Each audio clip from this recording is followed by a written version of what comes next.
Bonjour. Bonjour, il a décidé de mettre un terme à sa carrière, une carrière formidable avec plus de 300 buts marqués. Il est notre invité aujourd'hui, Jean-Pierre Papin. Bonjour Jean-Pierre. Bonjour. Ça va? Bien, très bien. Alors à votre fils, à votre droite, c'est Christopher. Bonjour. Tu as quel âge? 14 ans, c'est ça? Oui. Ça n'a pas changé depuis tout à l'heure. Coming next. Alors ça vous fait plaisir, Jean-Pierre, d'être avec votre fils aujourd'hui, comme vous l'aviez déjà été il y a combien? 7 ans sur notre plateau, quand vous aviez été élu meilleur joueur européen. Exact. Alors vous avez toujours été très complices tous les deux. Et Christopher, évidemment, tu as toujours joué au football. Là, on te voit avec le maillot de Montpellier ce jour-là. Alors dis-nous dans quel état d'esprit, Christopher, tu es par rapport à la décision de ton père, de ton champion de père, d'arrêter de jouer. Est-ce que ça te fait plutôt plaisir ou est-ce que, au contraire, ça te rend triste? Bon, ça me fait plaisir, bon, parce qu'il sera avec nous à la maison, on pourra le voir plus souvent. Il sera tout le temps là. Et ça me rend triste parce que je ne verrai plus à jouer à la télé. On verra toujours beaucoup de buts d'archives, voilà. Tu sais. Bien, Jean-Pierre, avant même de vous donner la parole, on va écouter un premier témoignage vous concernant. Dans cette émission, il y aura évidemment beaucoup de témoignages de ce type. Imagine. Ce premier témoignage, c'est celui de l'homme qui fut votre entraîneur à l'Olympique de Marseille, Raymond Goethals, qui n'a pas du tout, lui, été surpris par la décision que vous avez prise.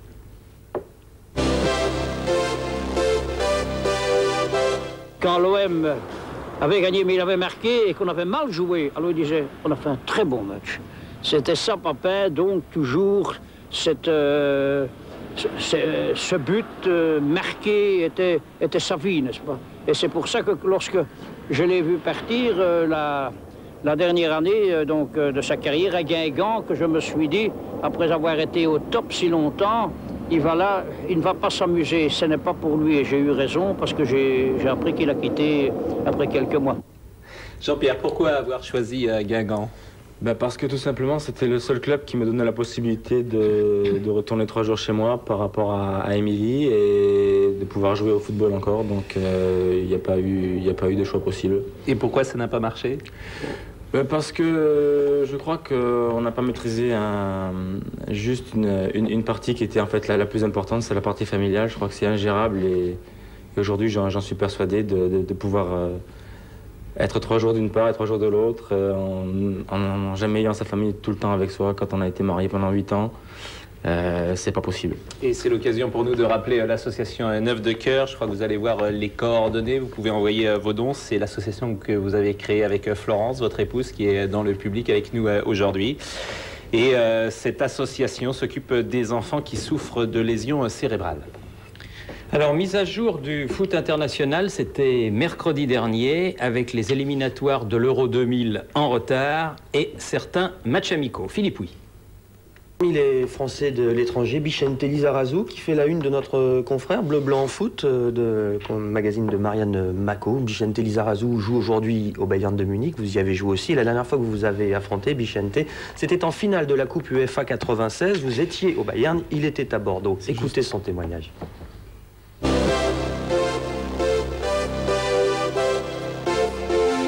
C'était la finale aller contre le Bayern. Et je me rappelle d'un rush sur le côté gauche où Jean-Pierre fait faute sur moi. Pour une fois, il défendait, je vais dire. Il fait faute sur moi et puis il prend un jaune et il me semble que suite à ça, il ne participe pas au deuxième match. On voit vos qualités de tacleur, hein, Jean-Pierre. Ouais, j'étais en retard, c'est facile. Dites-moi, ce carton jaune niveau suspens, vous l'avez fait exprès pour ne pas jouer le match retour en France? Pour pas jouer une finale de Coupe d'Europe, j'aurais jamais fait exprès de prendre un carton jaune. Simplement, il y avait danger de but et dans ces cas-là, il faut se sacrifier, donc je me suis sacrifié, c'est tout. Alors on va passer au championnat maintenant. C'était la 15e journée qui a eu lieu cette semaine avec le match qui oppose Lens à Bastia. Une victoire importante pour les Lensois qui se sont mis dans le sens de la marche avant leur difficile déplacement de mercredi en Ligue des Champions. Vous savez qu'ils joueront à Wembley contre l'équipe d'Arsenal. On écoute Pierre Perronnet. Grosse domination lensoise, mais peu d'occasions franches dans un stade Bollard gelé avant le dernier quart d'heure où José Clayton est expulsé. Second carton jaune après ce tacle sur Smisser. Et dans la foulée, carton rouge également pour Mazzonchini, auteur d'un tacle à retardement sur Debev. Néanmoins, après 90 minutes, les deux équipes sont toujours à 0-0. Ballon d'Ismaël pour Debève dans les arrêts de jeu. Centre de Debève, Nouma se jette et le but en soi à la 92e minute. Vous allez le voir, Nouma n'a pas touché le ballon mais induit Durand en erreur. C'est ce qu'on appelle une victoire sur le fil. Victoire acquise grâce à un but curieux. Le qualificatif est de Daniel Leclerc. Debève en avait marqué un d'aussi loin contre Rennes, 13e journée. Mais dans les vestiaires lensois, chacun insistait sur l'implication de Pascal Nouma. Malheureux, durant 90 minutes, il avait été hué par le public. C'est grâce à toi. Parce que le fait que tu fasses ta Durand il s'est arrêté. C'est grâce à toi. Tu sais, je suis arrivé là-bas. Je leur ai dit, c'est pas lui, je dis alors si se jette pas. Tu crois qu'il y a but? De toute façon, si tu te jettes pas, il n'y a pas but. Pascal, il fait la course, il fait comme ça. Si tu te jettes pas, il n'y a pas but, Pascal. J'aurais voulu que ça se termine à 0-0 parce que la dernière fois qu'on a fait 0-0, on est allé faire match nul à Kiev. Et puis on a marqué. Bon, ben, on va prendre ça positivement en se disant que c'est encore une fois un signe du destin. C'est bien et aujourd'hui c'est le championnat, demain ce sera Arsenal, c'est extraordinaire. Positive, Daniel Leclerc qui compte sur cet état d'esprit solidaire pour décrocher au moins un nul à Wembley. Pierre, s'il ne jette pas, il n'y a pas but? Pour moi, s'il ne jette pas, il n'y a pas but parce que le fait qu'il se jette, il fait faire un pas sur la gauche à Durand et avec un terrain comme ça, le pas il est décisif en général. On retrouve Lens mercredi soir sur TF1, Lens qui se déplace à Arsenal. Petit et Vieira, c'est une bonne chose pour les Lensois, ne seront pas là. Jean-Pierre, on revient maintenant à vos débuts. Petit avec le foot, hein, entre l'école et le football, c'était le football. Il n'y avait pas photo, c'est sûr. Il n'y avait pas photo. Vous avez même passé le concours de l'INF Vichy, l'Institut national du football, à l'insu de vos parents, c'est-à-dire qu'ils n'étaient pas au courant, vous l'avez réussi. Revoyons vos débuts.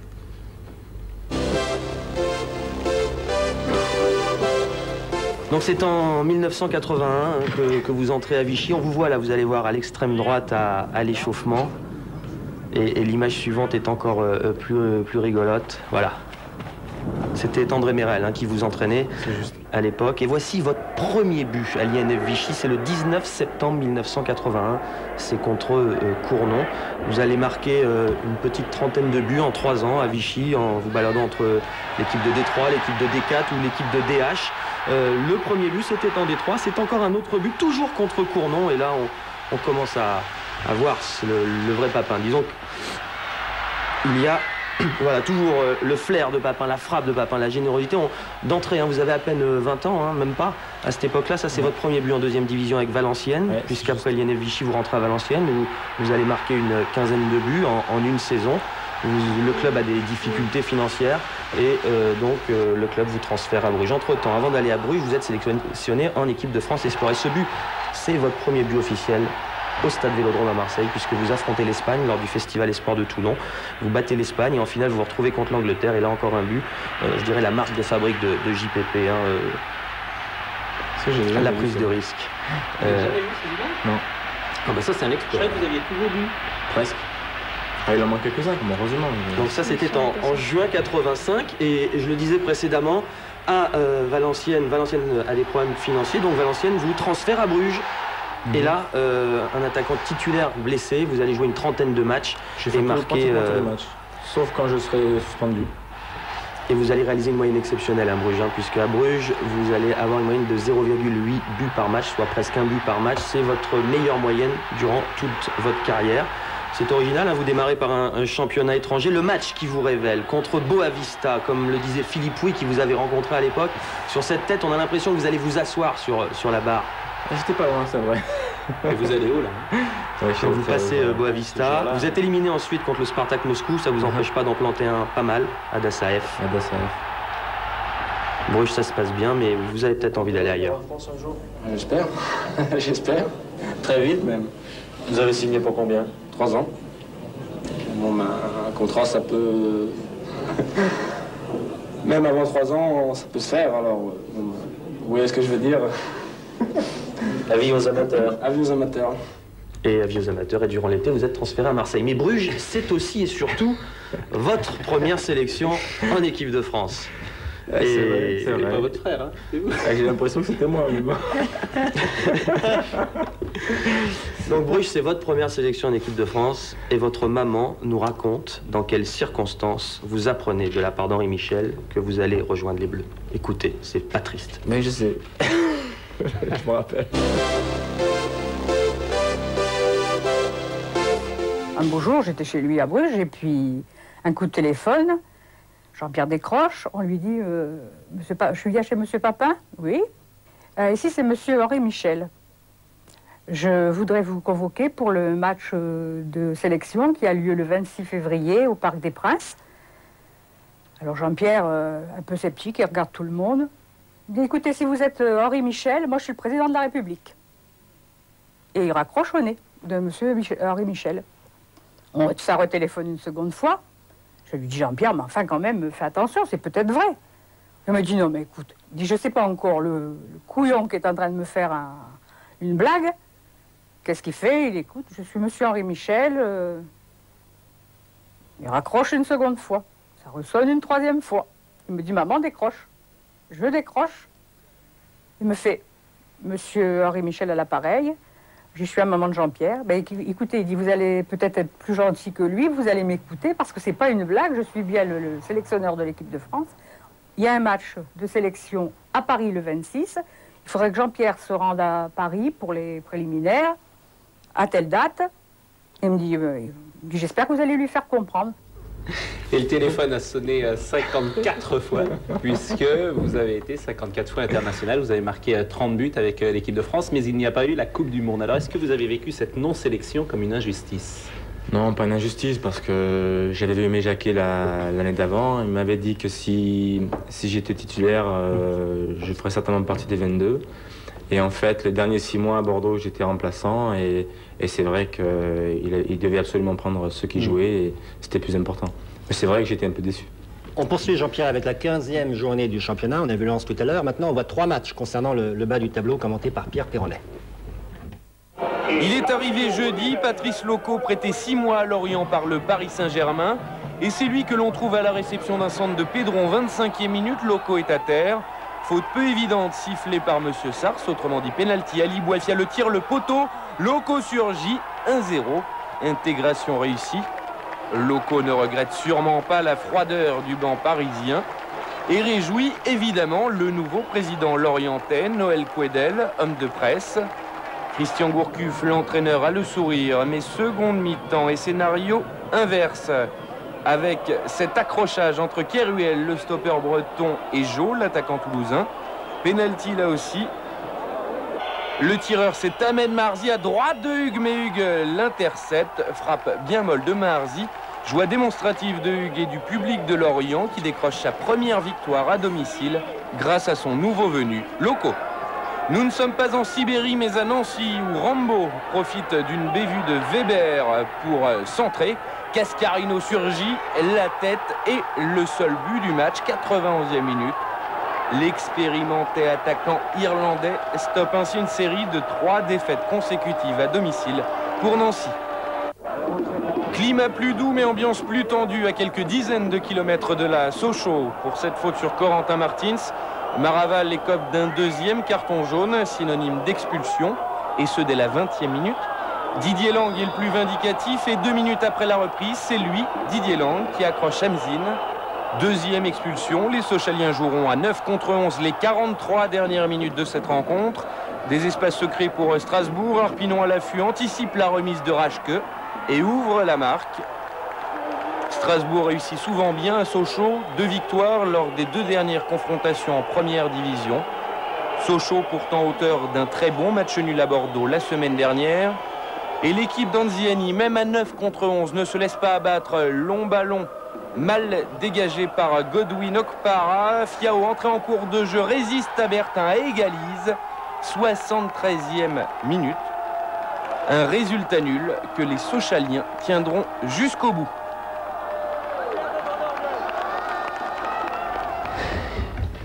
La suite du championnat, c'est dans un court instant. On laisse passer une page de pub et on retrouve Florence, Christopher et Jean-Pierre Papin tout de suite après. À tout de suite.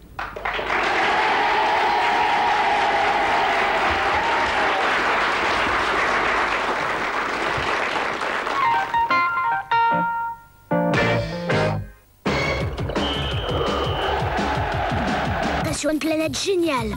On jouera comme des fous, on s'éclatera tout le temps et sur tous les terrains, ce sera la fête. Fédération française de football, donne un but à tes rêves. Sur TF1, précision, efficacité. Pour nous, les hommes, avec Ménène.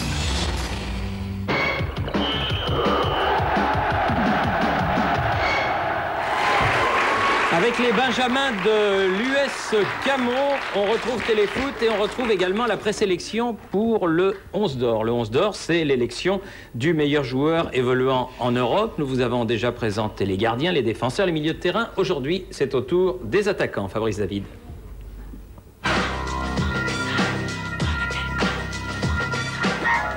Gabriele Batistuta, le meilleur buteur de l'histoire du football argentin devant Maradona. Attaquant complet, il a marqué 5 fois en Coupe du Monde.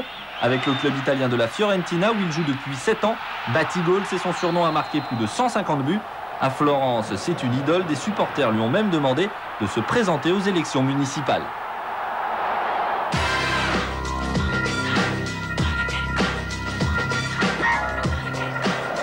La saison dernière, Oliver Bierhoff a fini meilleur buteur du championnat italien. C'est une référence.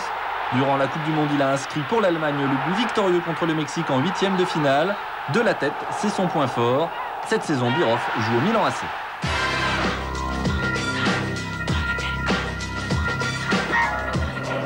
C'est le dernier petit prodige du football, 19 ans, 1m75, l'anglais Michael Owen a marqué le plus beau but de la Coupe du Monde, un slalom dans la défense argentine et cette frappe. Depuis, avec Liverpool, il enchaîne les performances comme contre Newcastle en début de saison, un triplé, dont ce but.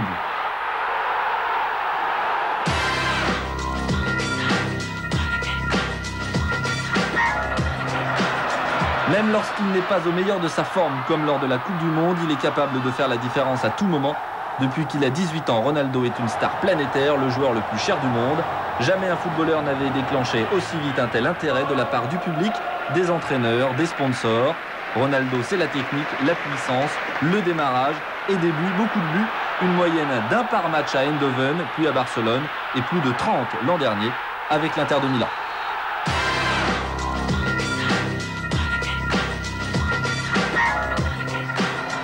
Le seul but encaissé par la France sur une action de jeu pendant la Coupe du Monde est signé Davor Šuker. Le Croate est le meilleur buteur de la compétition. Il a marqué 6 fois. À bientôt 31 ans, Šuker est un joueur expérimenté, un malin, toujours bien placé, rôdant dans la surface de réparation. Šuker est un poison pour les défenseurs qui doivent constamment le surveiller.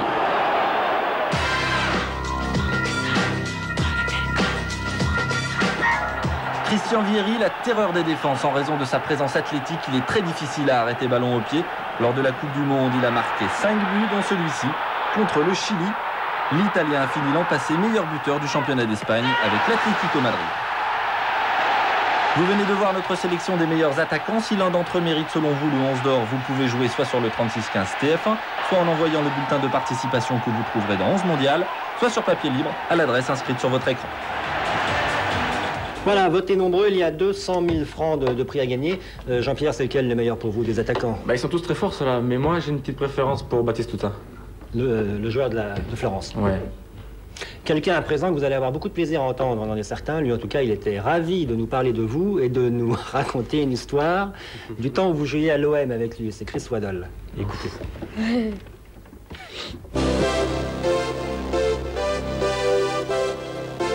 And went away in the hotel in Moscow. It was somewhere European game, and we used to bring our own chefs and our own food. And we're all sitting at a table one night, and we're all sitting there, all the boys, and having a salad to start. And we used to bring the sachets of vinaigrette and stuff. And I was sitting opposite John Pierre, and he liked the practical joke, you know. And he tried to squeeze this sachet, you know, obviously so it would pop and go over me. But Eric Cantona was sitting one side of him, and unfortunately it split on the side a little bit. And it just sort of machine gun Eric. And it went, you know, dot, dot, dot, dot, dot, all the way down his face. And the whole table, because everybody knew Eric was a nice guy, but very quiet, and you never knew how he'd react. You don't know if he'd, you know, he'd hit you or he'd anything. And so everybody just went, and everybody just waited, and it seemed like for 5 minutes, probably about 10 seconds. And then Eric got and just looked at John Pierre, and we thought, oh no, here we go. And Eric just said, you know, are you stupid or what? You know, and he went, "Oh, I'm sorry, Eric," you know, and Eric got up and gave it that, walked out. And he must have been away about 10 seconds. I mean, the whole room just erupted. Yes, but I mean, we must have laughed for about 3 weeks for it. It never ended. Every time we saw Eric, we just imagined this vinaigrette dotted down his clothes, his face, and it was hilarious. Voilà, vous vous souvenez de... C'était pas Moscou, c'était à Tirana en Albanie. Ah, c'est encore pire. On pensait qu'à rigoler en fait à table et c'est vrai que moi j'aimais bien mettre l'ambiance. Et c'est vrai que ce coup, c'est vrai que ça reste un peu dans toutes les mémoires. Bon, si Chris en parle, c'est vrai, ça l'a marqué. Ça l'a marqué, hein.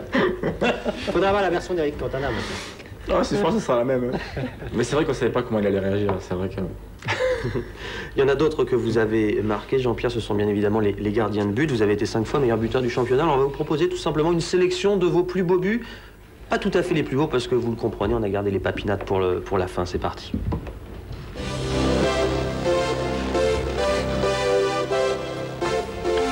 Avec Marseille, au Havre, lors de vos débuts avec l'OM, contre Nantes, vous vous rappelez de celui-là, non? Une course de 60 mètres. Qui sont vos adversaires là?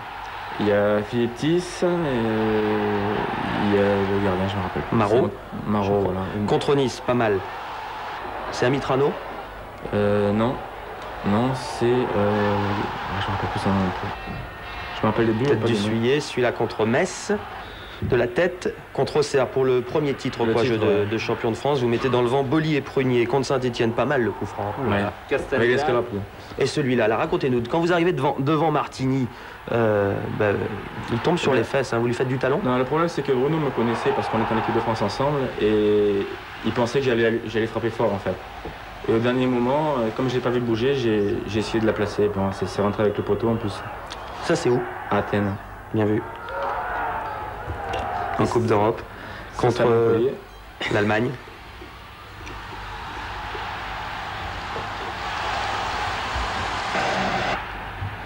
Ça c'est à Marseille contre Lyon. Contre votre gardien préféré, hein, que ce soit avec Sochaux ou avec Lyon, Gilles Rousset, vous l'avez pas raté. Non, c'est vrai, c'est vrai. Combien vous lui en avez mis? 4. Ce jour-là, 4. Christopher a répondu. Combien? Ce jour-là, 4. Et en tout, Christopher? Je sais pas. 7 ou 8 au moins. 11, ouais, je crois. C'était une goutte. Là, on voit un but contre Nancy, on en voit un autre là. Oh là là, quelle accélération. Vous résistez, la lucidité devant le gardien. Mais je voulais dire tout à l'heure avec Lyon, c'était N'Goti. Hein. C'est marqué, ouais. Ouais. Il est encore là, N'Goti. Là, c'est pied gauche, ça change. Ouais, c'est une des rares fois. Longue course, vous aimiez ça, les duels, hein, les 1 contre 1. Ouais, là, en plus, je mets un coup de coude et bon, j'ai pas fait exprès. Ça, c'est contre Rennes, Marseille. Ouais, ce qui est marrant, là, c'est Rousseau. Il se demande où est passé le ballon. Parce que vous l'avez glissé entre lui et le poteau, il n'y avait pas beaucoup de place. Avec Milan, maintenant. Contre la Samp. Ouais, un championnat, je crois. Pareil. Toujours la Samp. La Samp.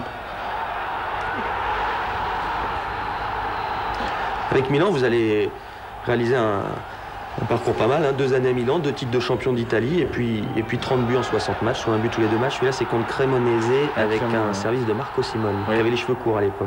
C'est vrai. Il a changé un peu. Ça, c'est contre l'Autriche. Éliminatoire mondial 94, je crois, au Parc. C'est presque une papinade, hein, Vincent. Presque.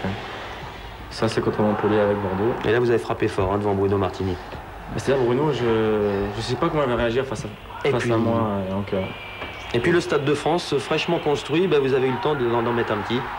C'est un symbole, hein, d'ailleurs, que le dernier but important. Il sert à rien celui-là, parce qu'en fait, le pénalty derrière, il est encore plus triste. Donc, Oui, c'est vrai, vous êtes battu 2 fois en finale de la Coupe de la Ligue avec Bordeaux. Ouais. Les adieux avec Marco Simone, c'était la première fois depuis Milan que vous vous retrouviez comme adversaire. Là, Michel Platini, vous avez mis un beau coup franc, qu'est-ce que vous vous dites? Il me dit tiens, tu es un bon maître. J'ai dit c'est vrai, c'est certain. Le meilleur même, sur les coups francs. Alors tous les buts qu'on marque, on les doit aussi aux autres parfois. Quel est le joueur qui a porté le même maillot que vous qui vous a le plus marqué? Il y en a beaucoup qui m'ont marqué. Je pense que... Beaucoup de défenseurs surtout vous ont marqué tous les dimanches? Oui, tous les dimanches, mais en fait, je crois que je me suis régalé vraiment avec Chris Waddle, avec Alain Giresse et Klaus Alof. Et bon, j'ai pas eu le temps de jouer avec Pixie et c'est vrai que je le regrette parce que lui aussi il avait tout compris avec mon style de jeu et il a été blessé, c'est dommage.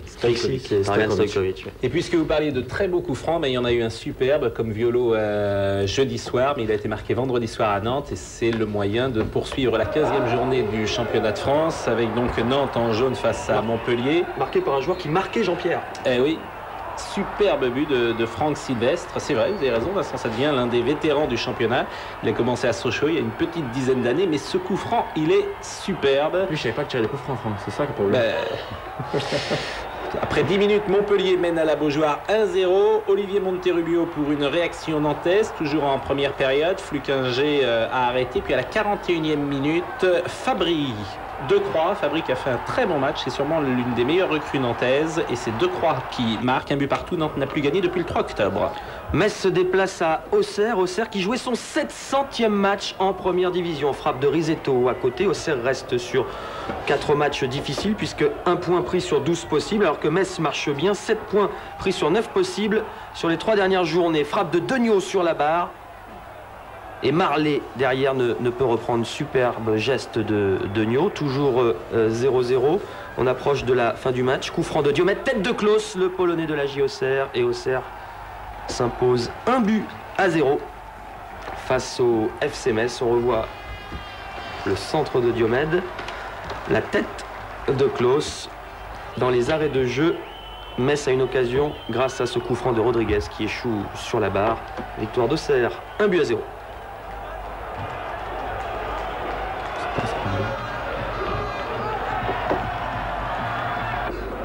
Paris Saint-Germain contre Rennes à présent. 42 000 spectateurs au parc et une première action de Nanda, l'une des révélations de ce début de saison, mais ça passe à côté du but de Bernard Lama.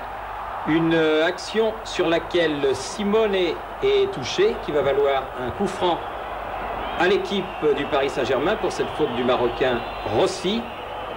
Marco Simone sort, il est incertain pour le déplacement à Marseille dimanche prochain. La tête de Janowski a heurté le poteau. Ça chauffe sur le but de Revaux, l'ancien Havrais et l'ancien Parisien. Et sur cette action, Okocha se blesse à la cuisse. Il est également incertain. Corner pour le Paris Saint-Germain. Tête croisée de Rabé Sandratana. Et Adailton a donné le bon timing à ce corner. Et le Paris Saint-Germain mène 1-0. Les Parisiens recommencent à marquer sur des coups de pied arrêtés. Mais le Stade Rennais ne baisse pas la tête, bien au contraire. Nanda se retrouve à nouveau en tête-à-tête avec Bernard Lama. Cette fois-ci, il réussit son tir, mais dans la minute suivante, petite faute de la défense rennaise, Jérôme Leroy en profite. Victoire du Paris Saint-Germain, 2-1, et surtout, deuxième victoire de suite pour les Parisiens qui se replacent au classement. La fin de match sera bretonne. Les Bretons taperont 2 fois sur les montants. Mais la balle ne rentrera pas. Score final, je vous l'ai dit, 2-1 pour le Paris Saint-Germain. Et il y a dans cette équipe du Paris Saint-Germain un joueur ancien milanais qui est un de vos amis et qui est très heureux, lui aussi, de participer à ce florilège. Il s'agit de Marco Simone. Je lui ai demandé parce qu'elle appelait son chien Marco. Même c'est vrai qu'elle m'a expliqué bien les choses. Mais pourquoi Marco son chien? Ça, c'est une question. Par contre, moi, j'appelais mon rat Jean-Pierre, parce que c'est la vérité, Jean-Pierre, il ressemble un peu à une petite rat, avec son oreille grande, son visage. Mais je voulais savoir vraiment pourquoi il appelait Marco son chien. Il n'a pas digéré, je crois. Donc il faut que vous répondiez quand même à la question. Pourquoi vous avez appelé votre chien Marco? Je lui ai expliqué. C'est qu'au début, je l'appelais Marco, et puis on a mis 15 noms dans un chapeau, dont Marco, et c'est la petite qui a tiré. Elle a sorti Marco, donc bon, c'était clair qu'il fallait l'appeler Marco. Vous étiez obligé. J'étais obligé. Et justement, une question, elle est posée par Marco et elle est sous-titrée.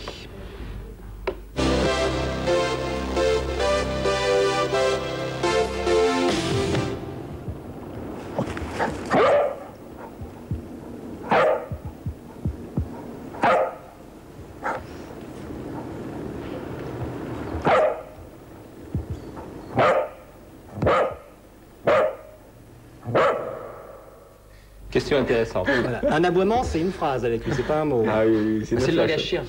Sérieusement, vous voulez être entraîneur alors? Vous voulez devenir entraîneur? Oui, je pense que je vais essayer de prendre un peu le temps déjà de réfléchir à pas mal de choses, mais surtout prendre le temps de passer mes diplômes, parce que pour être entraîneur en France, il faut les diplômes. Et c'est vrai qu'avoir une carrière de joueur avec beaucoup d'expérience, c'est une chose, Mais la carte d'entraîneur, elle est complètement différente et je pense qu'il faut commencer par le commencement et je veux prendre mon temps. Christopher, il est comment ton père comme entraîneur? Il s'occupe des moins de 15 ans à Arcachon un petit peu et tu en fais partie. Oui, c'est très bien. Reprise de volée, des frappes. Il n'y a pas trop de travail tactique. Non, c'est pas mon rôle le tactique. Il y a un autre entraîneur. Moi, je suis là pour donner un coup de main et je m'occupe des attaquants. Le tactique, c'est pas moi, pas encore. En tout cas, ils ont de la chance à Arcachon. Ouais, c'est vrai. Mais en plus, je crois que tout le monde est très réceptif. Ils s'éclatent. Ils sont très motivés. Sauf lui qui lui fait engueuler un peu plus que les autres. Mais enfin, c'est normal. Autrement, c'est parfait. On reste à côté d'Arcachon. Bordeaux jouait jeudi à Monaco. Bordeaux suit le rythme de l'OM. À votre avis, qui sera champion, Jean-Pierre? Ça me fait plaisir parce que ça me rappelle quand même, il y a quelques années, les duels entre l'OM et les Girondins. Et c'est vrai qu'aujourd'hui, ils s'accrochent. Ils ont une équipe qui tient la route. Ils ont un très bon groupe. Et c'est vrai que l'OM paraît plus fort, mais attention, ils seront toujours là derrière, à mon avis. D'autant qu'ils ont gagné à Monaco. Jeudi, 6 minutes de jeu, centre d'Alicante, reprise de l'Asland, 1-0 pour Bordeaux. Vous n'avez pas répondu à ma question, Jean-Pierre. Qui sera champion? J'en sais rien. Voilà, je te réponds à la question. Le but de l'Asland, fin de première période. Toujours en première période plutôt, un quart d'heure de jeu. Le Bordeaux a l'occasion de marquer un deuxième but. Et en fin de première période, ils vont ajouter un deuxième but, celui-là. Mikou s'appuie sur l'Asland, qui lui remet but de Mikou, 2-0. Les Girondins poursuivent tranquillement leur route et leur petit bonhomme de chemin. 11 victoires en 15 matchs. Les Girondins de Bordeaux tournent à plein régime. Deuxième à 1 point de Marseille, dont ils sont les seuls à suivre le rythme. Meilleure attaque et meilleure défense du championnat. Aucun blessé dans l'effectif. Autant de motifs de satisfaction qui n'empêchent pas les Bordelais de garder la tête froide. Et quand on gagne à Monaco, on commence à penser au titre? Non, pas du tout, parce que notre objectif est toujours l'Europe. Donc quand on aura atteint l'Europe, déjà, ce sera déjà bien. Et puis après, on verra si on peut faire quelque chose de mieux. Le maintien est assuré, mais maintenant, on a toujours ambitionné un peu plus haut quand même. Il ne faut pas jouer les faux culs, je dirais. On ambitionne d'être européen. Donc c'est la 4e place qui nous intéresse. On a fait jusque-là ce qu'il fallait. Il ne faut surtout pas se relâcher, continuer. Le bilan bordelais actuel autorise tous les espoirs. Certes, Marseille possède un effectif plus riche et plus étoffé, mais les Girondins, s'ils en ont l'occasion, ne se priveront pas pour passer devant. Je pense que pour l'instant, on passe pas au titre. Maintenant, c'est vrai que si à 5 journées de la fin, on est encore second, on y pensera forcément. Donc là, on est content d'avoir déjà relégué Monaco à 12 points de nous pour la course à l'Europe. C'est pour nous le plus important, car ça reste l'objectif principal du club. Maintenant, il reste encore... je ne sais plus combien, 19 journées, donc ça va être encore très long. On va essayer d'embêter le plus longtemps possible Marseille, parce qu'on sait que c'est une grosse cylindrée. Puis essayer de les dépasser vers la fin, quoi. Fidèles à leur ligne de conduite qui consiste à prendre les matchs un par un, les Bordelais ont déjà la tête à l'Europe. Invaincus en Coupe de l'UEFA, ils affrontent mardi les Grasshoppers de Zurich. La victoire de jeudi à Monaco appartient, elle, déjà au passé. En tout cas, Giroud fait école du côté de Bordeaux auprès des Libopes. Le maintien est assuré. J'aime toujours beaucoup cette phrase-là quand il reste 19 journées à participer. On passe aux insolites de Téléfoot. Maintenant, elles vont être consacrées, vous en doutez, Jean-Pierre, à 100% du Papin.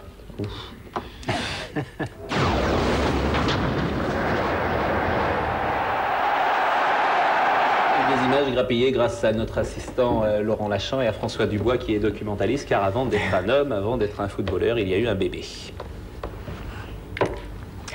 Et déjà, les caméras de Bruno Hulin étaient là. Jean-Pierre, vous êtes né le 5 novembre 1963. Quel signe? Scorpion. Vous avez 35 ans. Quel genre d'enfant étiez-vous? Turbulent. Très turbulent. Et à quel âge avez-vous décidé d'être footballeur professionnel?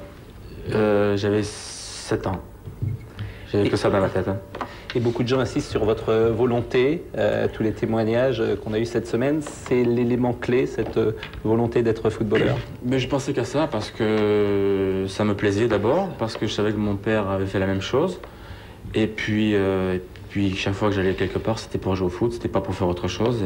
Et c'est vrai que très tôt, j'ai rêvé d'embrasser cette carrière. Je crois qu'elle me l'a bien rendu.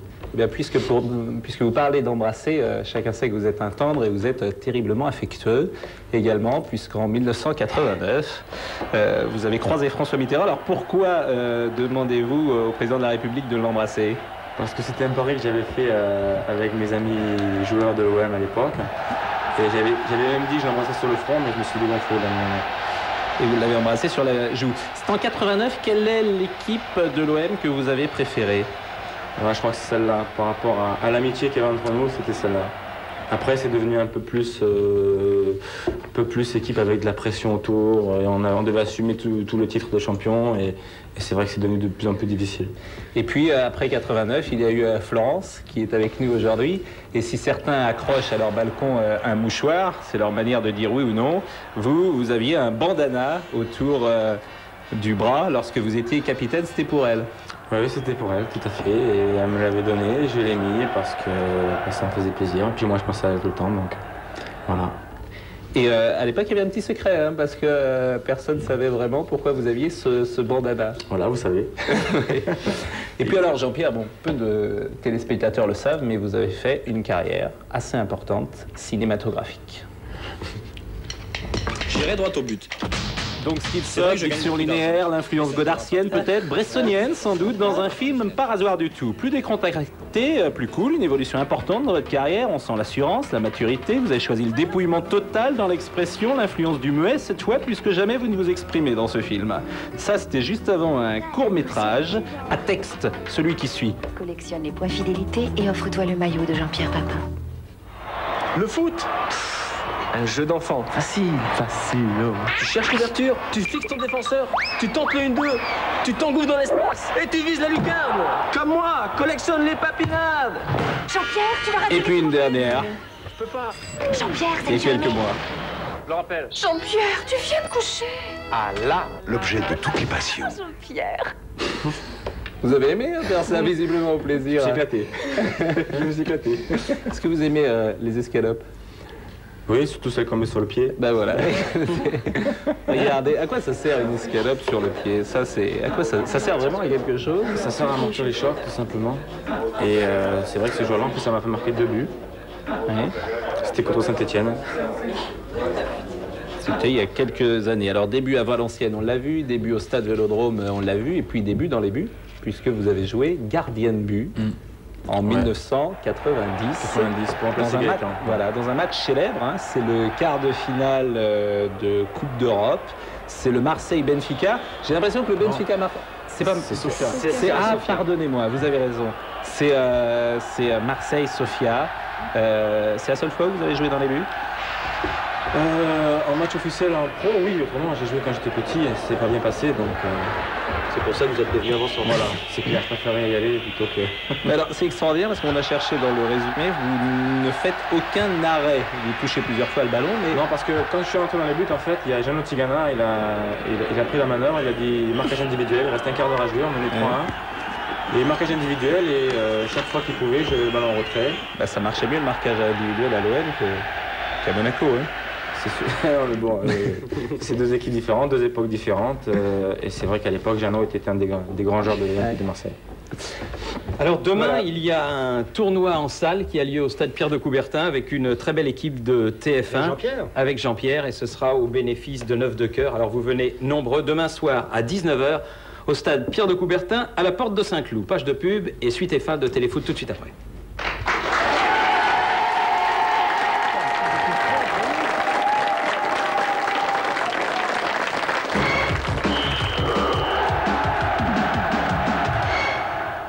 Efficacité, pour nous, les hommes, avec Menem.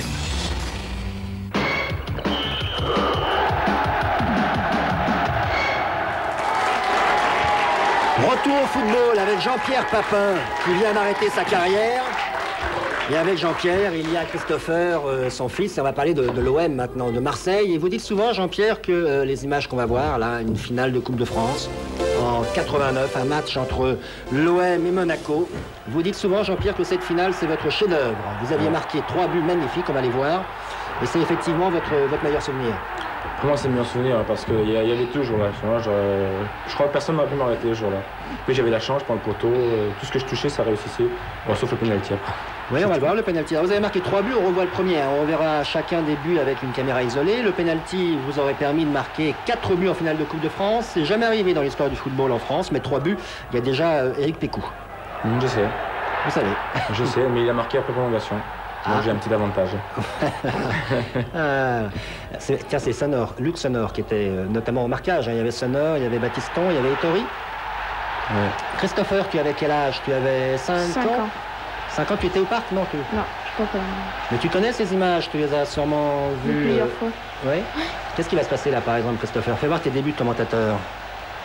Là, il est lancé, il va arriver dans la surface, il fait une frappe sous la barre. Pas mal, la frappe, Ettori sans plus, hein. Qu'est-ce que t'en penses? Ouais.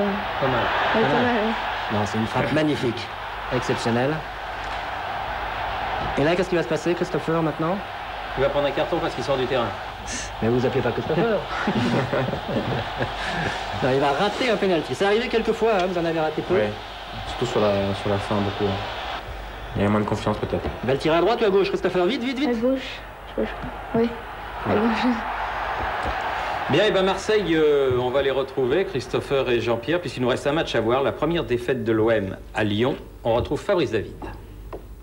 40 000 personnes au stade Gerland, 17e minute, transversale de Malbranque.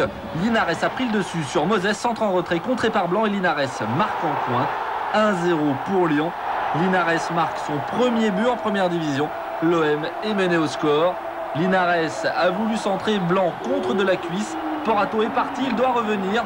Linares frappe sans angle. Porato ne peut sortir le ballon.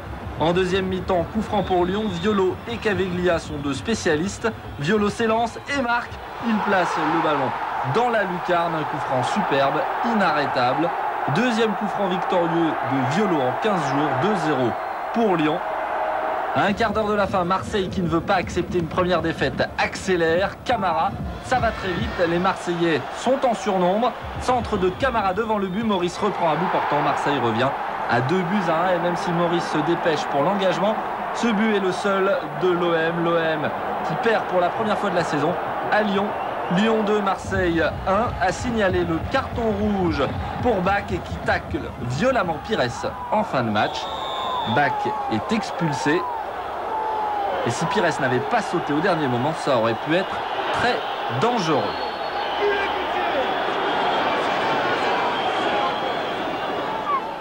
Le lendemain à la commanderie, le centre d'entraînement de l'OM, plus de peur que de mal pour Pires. Il est rétabli et plutôt souriant malgré la défaite, en compagnie de Stéphane Porato. Et il va déclencher par son apparition une scène digne des Beatles, ou plus proche de nous, des boys bands. Il y a un gros problème.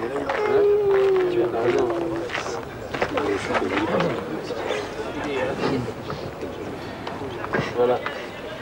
Ça va?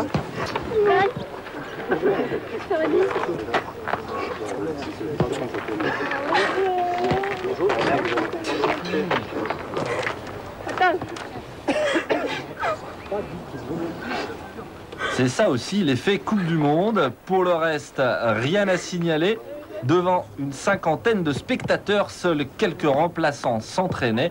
Colter, Brando, ainsi qu'Andreas Köpke, pourtant sur le départ. La plupart des titulaires de Lyon sont aux soins. Et Courbis, lui, estime que l'OM restera quand même l'équipe à battre. Ça sera peut-être 1 degré et 1 millimètre de motivation de même pour nos adversaires, puisque nos adversaires, là, ils rencontraient l'OM, qui est déjà un club assez particulier à rencontrer. Ils les rencontraient vaincus. Là, ils vont les rencontrer, et après, on va rencontrer l'équipe qui n'a perdu qu'une fois. Donc, non, alors vous avez annoncé mardi votre arrêt à la compétition, Jean-Pierre, et dans une conférence de presse, vous avez parlé de Bernard Tapie comme de votre père adoptif. Et nous allons écouter Bernard Tapie au Stade de France.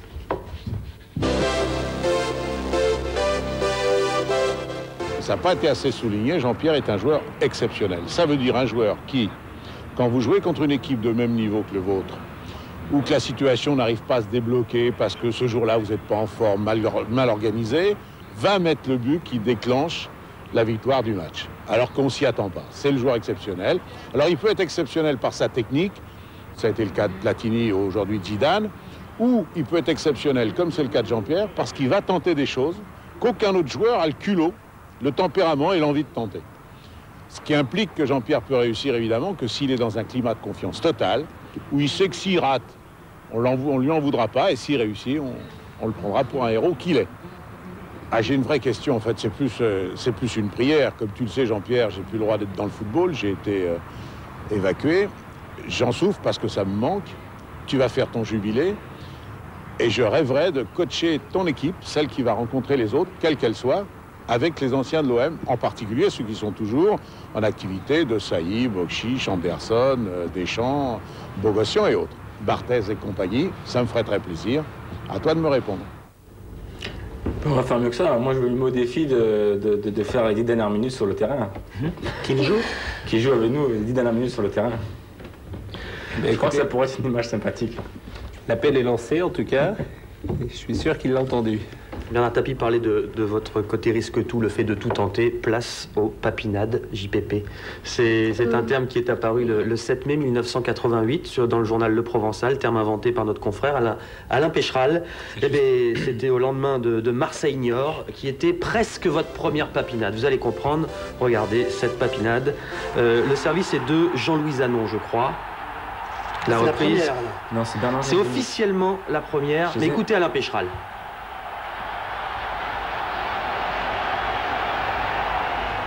J'ai inventé la papinade et bon, j'ai pas de grand mérite, c'est venu spontanément, un petit peu comme le geste de Jean-Pierre lui-même. Mais en réalité, ça se fait en 2 temps, parce que la première papinade date, je crois, du mois de décembre 86. C'était contre le Racing d'Olmeta. Mais si vous voulez, c'est la répétition du geste près de 18 mois plus tard qui a fait que le terme m'est venu à l'esprit et bon, j'ai employé papinade. Et les papinades vont succéder aux papinades. Celle-là contre Montpellier, service de Karl-Heinz Foster. Vous les avez toutes gardées dans votre vidéo, Jean-Pierre?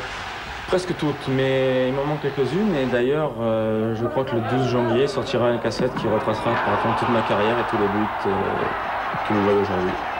Celle-là, elle est pas mal. Hein. C'est au Luxembourg, en Coupe d'Europe, et Goethals s'en est tout retourné. Regardez-le, vous salue. Avec Milan, contre Ancône, là, je crois. Oui. C'est imbattable, hein, ça.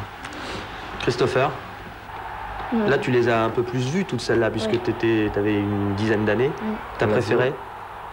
C'est la Porto. Bon, là, je sais pas si on la verra. C'est la Porto, en Coupe des Champions. Ah, Porto, bien sûr qu'on va la voir quand même. Mais celle-là est pas mal. Hein. Ouais, si elle avait pas eu de talent. brouillard ce jour-là, ce serait peut-être la plus belle de tous. C'est du talent, ça? Oui. Ouais, du talent. Ouais. En plus, c'est le derby, alors c'était bien particulier. Tentes-tu ninja karaté un peu, là? Hein. Voilà, exactement. La voilà, Christopher. Commente-la, si tu veux. Ouais, il dit en italien lâche à Gullit, là. Vous voyez sur l'image. Ça lui laisse. Voilà. Ouais, et sous un autre angle, on va voir Gullit s'arrête. Là. Regarde, il s'arrête, Gullit, il bouge plus. Hop. À travers tous ces voyages, on vient de voir l'Italie, voici l'Allemagne avec le but de l'année. Vous n'avez pas marqué beaucoup en Allemagne, Jean-Pierre, vous étiez souvent blessé. Et puis vous aviez un entraîneur avec qui vous ne vous entendiez pas. Mais Christopher, l'Italie, l'Allemagne, tu parles italien, allemand, couramment? Oui, je peux pratiquer en plus à l'école.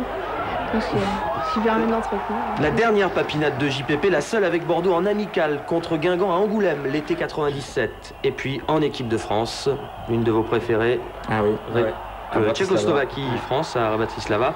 C'est un Christian Pérez qui, pareil, savait me trouver les yeux fermés, il savait où j'étais et ça ne se privait pas pour les mettre dans le trou. Ça, je vous arrête, Jean-Pierre, on laisse la place maintenant à un duo qui a accompagné toute votre carrière, pour celles que je considère comme les plus belles, surtout la dernière. Un bon coup à jouer, un bon coup à jouer. Oh, un but! Un bon coup à jouer! Un bon coup à jouer! Et remarquablement joué ce coup! Quel but de Jean-Pierre Papin! Fabuleux! Extraordinaire! Tout à fait, Thierry. Où va-t-il Basile? Où va-t-il Basile? Il va centrer. Papin. Et oh, quel but! Oh, quel but! Oh là là! Où va-t-il Basile? Il est allé centrer. Celui-là, il est magistral. Quel but! Oh, dans la grande série, dans la grande collection de Jean-Pierre Papin.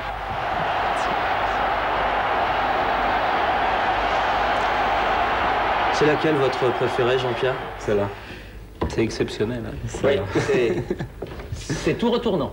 Allez, on passe à la D2 pour terminer avec un joli match de Saint-Étienne qui jouait devant 18 000 spectateurs à Châteauroux. Et il y a pratiquement une papinade, vous allez voir. La balle va parvenir à Bilong, centre de Bilong, et regardez ce que fait Fayolle. Retourner pleine lucarne. Là, on l'a pas trop bien vu, mais on va revoir l'action sous un autre angle, comme on dit. Et là, on va la voir beaucoup mieux. C'est tout à fait remarquable. Il prend sa chance et il a la chance, la réussite de la mettre en pleine lucarne. Saint-Étienne mène 1-0. C'était au début de la première mi-temps et au début de la deuxième, un centre de Fayolle prolongé par Revel. Ferraoui de volée, ça fait 2-0. Dès lors, le match est tué puisqu'on est en début de deuxième période. Saint-Étienne l'emportera à Châteauroux 2-0. 3 tenus en échec à Niort. Saint-Étienne est donc champion d'automne. 3 est à 1 point. Caen à 7 et Laval à 8. Le national maintenant. Louan-Cuiseau qui a gagné à Angoulême est toujours leader. Créteil suit à 1 point. Valenciennes est à 9 points. Ajaccio à 10 et Istres à 11. Thierry, vous êtes à Wembley mercredi avec Jean-Mimi. Oui, exactement, pour un grand match. Arsenal contre le Racing Club de Lens. La qualification va peut-être se jouer. Oui, la qualification dépend beaucoup du résultat de ce match. Et signalons pour ce soir sur TF1, 18h, 17h55 exactement, le gala du Trophée Lalique. Vous avez rendez-vous avec Roger Zabel et Anne-Sophie de Christophe. Alors, il nous reste à remercier la famille Papin. Ah oui, merci beaucoup Jean-Pierre. Alors, bonne chance pour la suite. Merci à vous. Jean-Pierre, Christopher, ça s'est bien passé? Oui, très bien. Et tu avais un peu le trac. Et puis Florence. Et puis Aurélie, Émilie, Meryl et Marco. Voilà. Ils sont restés à tous les papins. Voilà. Alors mercredi, grande soirée sur TF1 Football, vous regarderez évidemment, vous ne ratez jamais. Je regarderai, et puis je crois qu'il y aura une petite surprise. Moi je pense que Lens, ils vont aller gagner. On est tous derrière les clubs français. Il y a également la Coupe de l'UEFA mardi. Et puis dimanche, on aura Téléfoot avec 2 invités différents. Il y aura Pierre Blaillot, le président du Stade Rennais, et Paul Le Guen, l'entraîneur. Le problème des clubs français, c'est qu'ils s'affrontent entre eux. Enfin bon, on verra bien. Comme ça, il y en aura des qualifiés. Voilà, exactement. On est moins sûr de qualifier. Voilà, exactement. Voilà, merci à tous. Au revoir. Bon dimanche, à mercredi et à dimanche. Au revoir.